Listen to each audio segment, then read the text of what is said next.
வாழ்க்கையில யார் வெற்றி பெறுவார்கள் என்பதற்கான அடிப்படை காரணத்தை நான் சொல்றேன். யார் ஜெயிப்பாங்க? எந்த மனுஷன்ட்ட பொறுமை அதிகமா இருக்கோ அந்த மனுஷனால மட்டும்தான் பிசினஸே செய்ய முடியுங்கிறத யார் தெரிஞ்சுக்கிறாங்களோ அவங்க வாழ்க்கையில ஜெயிப்பாங்க. அந்த பேஷன்ஸ், பொறுமை தான் ரொம்ப ரொம்ப முக்கியம்.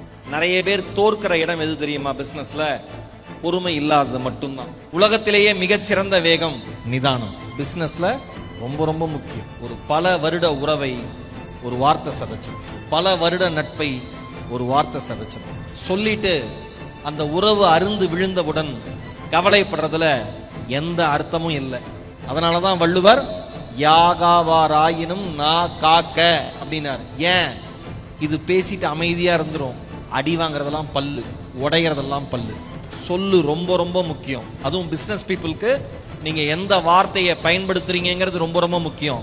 பிசினஸ்ல தோல்வியா, பிசினஸ்ல அவமானமா, பிசினஸ்ல அசிங்கமா, பிசினஸ்ல விமர்சனமா, பிசினஸ்ல தடையா, பிசினஸ்ல நீ நினைச்ச ஃபண்ட் கிடைக்கலையா, இல்ல பிசினஸ்ல அடுத்த உயரங்களை தொட முடியலையா, எதுக்குமே கவலைப்படாதீங்க. பொறுமையோடு இருங்க. நீங்கள் உழைப்பை தொடர்ந்து கொடுத்து கொண்டே இருந்தால் உங்களுக்கான நாள் வரும். அந்த நாளில் இந்த உலகம் உங்களை திரும்பி பார்க்கும் என்பது வாழ்க்கையினுடைய யதார்த்தம். அந்த நாள் கிடைக்கிற வரைக்கும் உழைக்கணும். அந்த நாள் எப்ப சார் கிடைக்கும் தெரியாது, யாருக்குமே தெரியாது. ஈரோடு மகேஷ்க்கு எப்படி ஒரு ஸ்டேஜ் கிடைக்கும் தெரியாது. உழைச்சுக்கிட்டே இருந்தேன். பட்டிமன்ற மேடைகள், பேச்சு போட்டி, கவிதை போட்டி, கட்டுரை போட்டி, உழைச்சுக்கிட்டே தான் இருக்கணும்.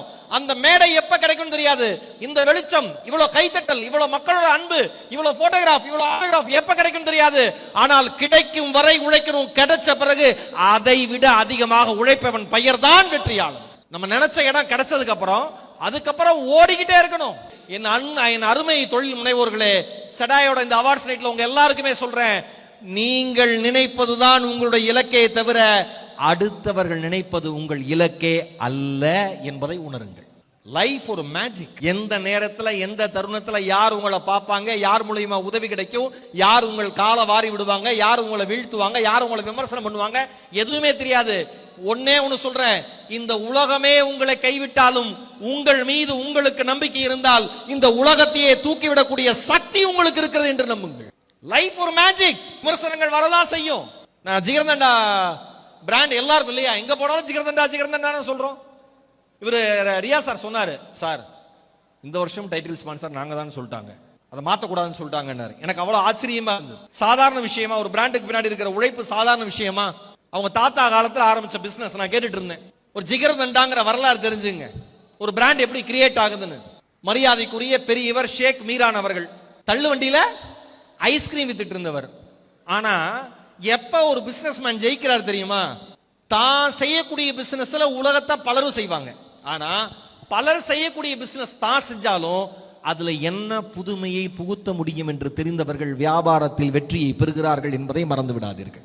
நீ அதுல என்ன இனோவேட்டிவா பண்ற, அதான விஷயம். வாழை இலையில ஐஸ்கிரீம் கேள்விப்பட்டிருக்கோமா? கொடுத்திருக்காரு அவங்க தாத்தா, மரியாதைக்குரிய பெரியவர் ஷேக் மீரான் அவர்கள். அந்த ஐஸ்கிரீமுக்கு மக்கள் வச்ச பிராண்ட் என்ன தெரியுமா? பாய் ஐஸ்கிரீம். மக்கள் வச்ச பிராண்டு ஒன்னு சொல்லவா? உங்கள் பிராண்டுக்கு நீங்க பேர் வச்சு அதை முன்னேற்றுவதை விட உங்க பிராண்டுக்கு இந்த உலகம் பேர் வச்சதுன்னா நீங்கள் ஜெயிக்கக்கூடிய பிராண்டுன்னு அர்த்தம். மறந்துடாதீங்க. அது